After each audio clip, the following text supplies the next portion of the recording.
For you and me, certainly for the people of Israel at that time, she doesn't stop there. She sees something bigger. While she's down there saying, "Would you save my life?" she says, "You know what? And I'm going to throw out the big one." She says this, "And spare my people. This is my request." Number 3, the kind of person that God uses is somebody who believes bigger. Esther just asked for the impossible.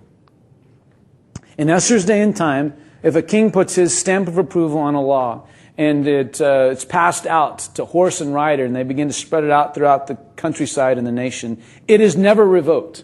This is not a time, I joked earlier about email. They have no email. They don't have telephones. They don't even have, telegraph. They have nothing like that. All they have is horse and rider and pieces of paper. Can you imagine for a moment any king sending out messages and then sending out another one that says, "Oh, the last one didn't count"? How would you know which one you got first, which one you got last? When a king said, "Boom, this is law," it was impossible to revoke. Esther falls on her knees and asks for the absolute impossible. She believes bigger. This is exactly the kind of person that God is looking for. God is looking for somebody right now who says, "I'll see the right reflection in the mirror. I'm saturated with love, and I continue to believe bigger. I continue to believe that the impossible is possible." Hebrews chapter 11 says, "And without faith it is" what? Hebrews chapter 11. "And without faith, it's impossible to please God. Because anyone who comes in must believe that He exists and that He rewards those who earnestly seek Him. And without faith, it's impossible. It's impossible to be on God's team. God says you've got to be somebody who believes bigger.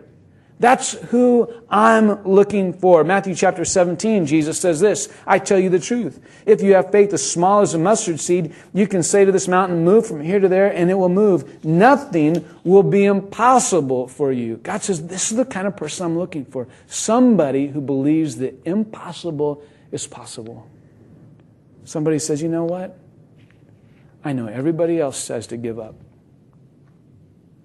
I know everybody else says to throw in the towel. But I'm not. I'm believing the impossible is still possible.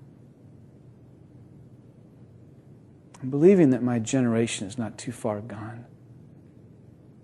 I'm believing that my home is not outside of God's ability to do something miraculous here.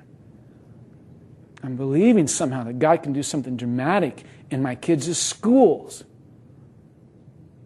I'm believing that God can do something dramatic in my nation at this moment in time. I'm believing something bigger."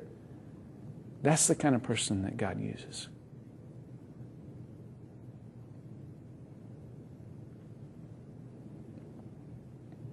What do you believe?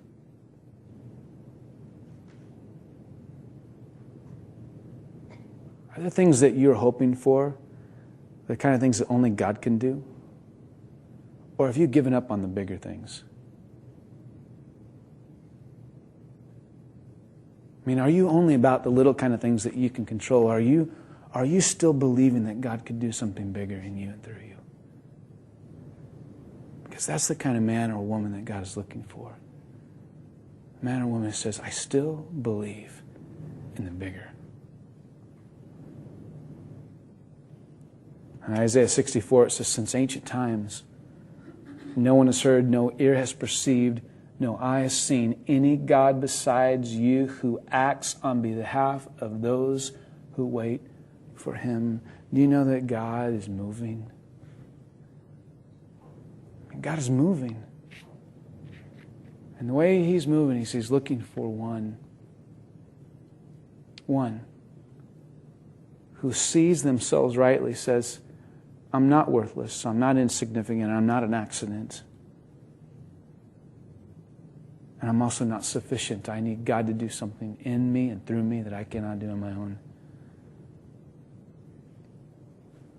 God's looking for somebody who says, "I will be completely saturated with love. At every stage, at every turn, I'm going to ask myself the question, what's the most loving thing I can do? And God is looking for somebody who will believe bigger. Let's take a moment together. I've given you quite a bit to think about. What would God have you do this morning? Seriously, what would God have you to do? What's God's word for you right now?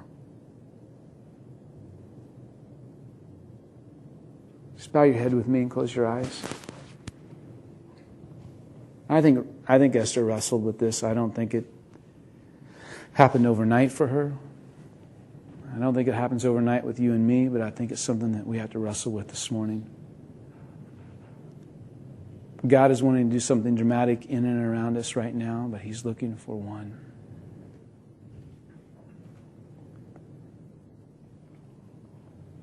What is He finding?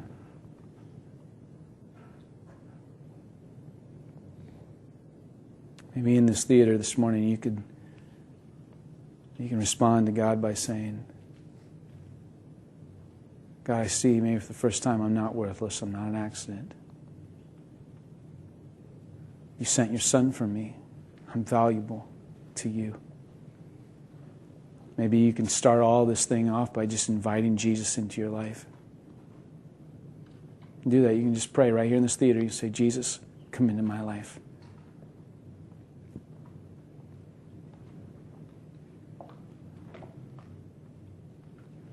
Maybe you've been battling and struggling, but you've not been loving.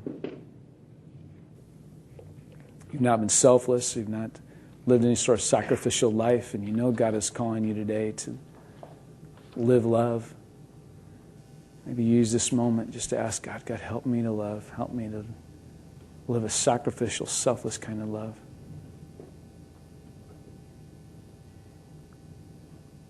Or maybe straight up truth.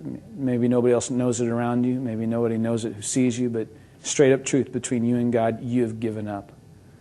You've stopped believing. Your heart's become sort of hard and indifferent. And you just don't believe God could do anything big in you or through you.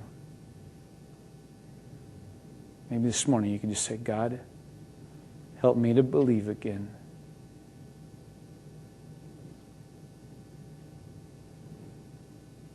Help me to believe.